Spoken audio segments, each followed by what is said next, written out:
Gaijin Goomba here. With Valentine's Day fresh in our thoughts, I figured this would be a good opportunity to talk about relationships. More specifically, synthetic relationships. Yes, friends, it's another Dating Sims video. Though unlike the first time I covered this topic on this channel, I want to play devil's advocate and explain why, perhaps under the cultural context in which it exists, dating sims aren't actually as bad as we make them out to be. Sure, there are still some games that are incredibly offensive and perverse to an extent that even I would worry, but let's pull back a little and look at the full situation at hand. Now consider this. Nintendo has distributed on the DS and 3DS arguably Japan's most popular dating sim, Love Plus. Oftentimes we in the West associate dating sims and sexuality as hand in glove when it comes to its associated gameplay. But if dating sims are all about weird perverted relationships like so many people claim, how in the world would Nintendo, the most squeaky clean, family-friendly gaming company in the world, allow for such a game to be associated with them? The answer is rather simple. It doesn't. Love Plus focuses heavily on the player's relationships with the three other women of the game. It's about relationship building and very little about sexual encounters. In fact, the furthest the game goes is very generalized kissing by tapping the gamepad. I said it in my other video and I'll say it here. That's adorable.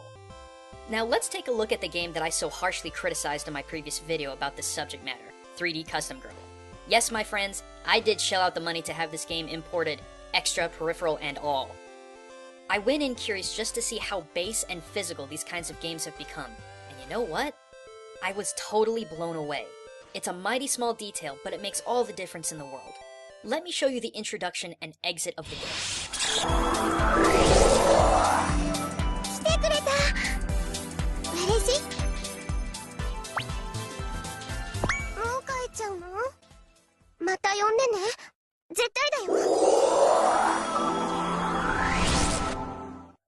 Still don't know what I mean? Let's translate what she says.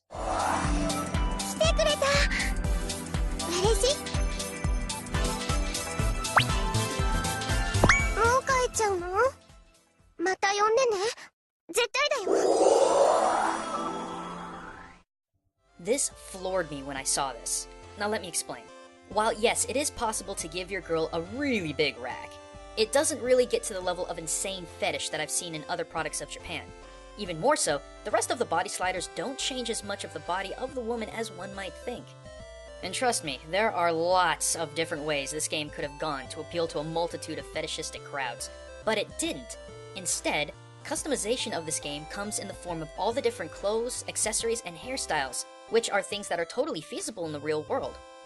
Combine that with the intro and exit of the obvious digital girl who is ecstatic to see you and is incredibly depressed when you leave, I realized something. Dating sims, even ecchi games, are not just some cheap physical thrill. More often than not, they really make an attempt to bring companionship to the lonely. That may seem like the most obvious thing ever, but I think we misconstrue the meaning of loneliness.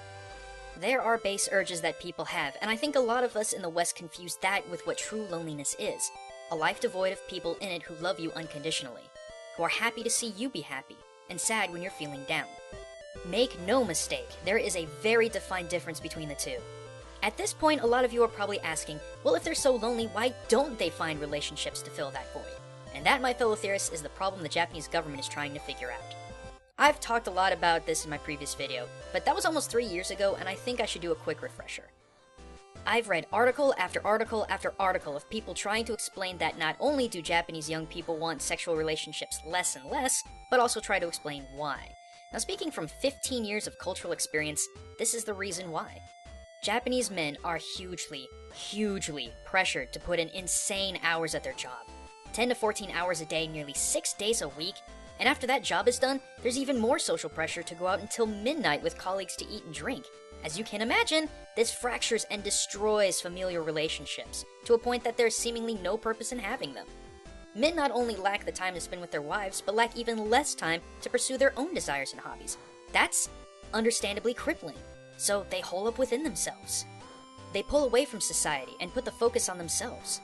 These men don't want to sell their lives to a life of overexertion to a company, nor do they want to be in a marriage that is likely going to dissolve.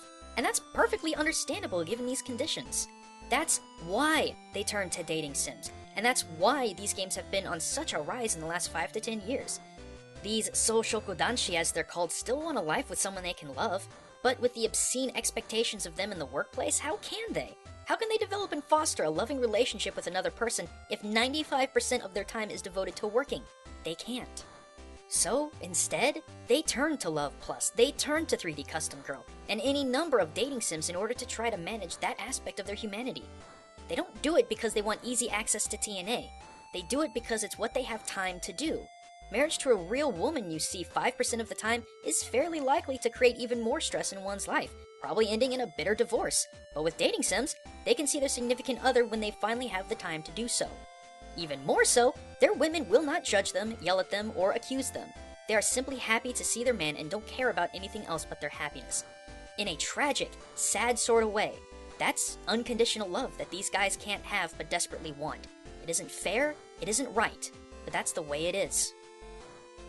And this doesn't reside only with male gamers of Japan either. Oh no, I kid you not. There exists a business where you can sleep with a woman for $80 an hour.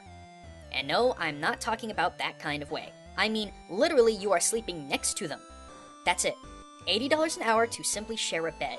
And the women who do it are paid pretty well too. So if this is about base sexual urges, why does it cost more to synthesize an aspect of an unconditional loving relationship than it is to hit up a Soapland or a Pink Salon? Because it's not about that. It's about love. It's about what we understand to be real love. And if you think this is a Japan-only trend, I invite you to Google search for Jackie Samuel and the Snuggery. This concept of pay for emotional love has already crossed into our borders.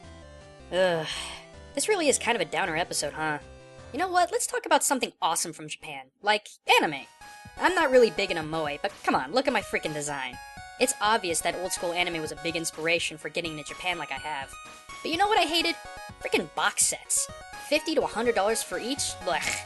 That's why I use Crunchyroll.com when I want to watch anything. They've got tons of great shows like Sailor Moon Crystal, Kill la Kill, and my personal favorite, Nippon no Mukashi Banashi. Ready and available on your computer, mobile devices, and even your Wii U now. And if you're a premium member, not only can you watch your anime ad-free, but you can also watch new episodes as soon as they broadcast in Japan. Not to mention, supporting Crunchyroll also means supporting Game Exchange Culture Shock, which lets me make even more episodes of culture and gaming. So what are you waiting for? Grab yourself a free 2-week trial at crunchyroll.com/theorist, and say goodbye to overpriced cardboard, and hello to limitless anime.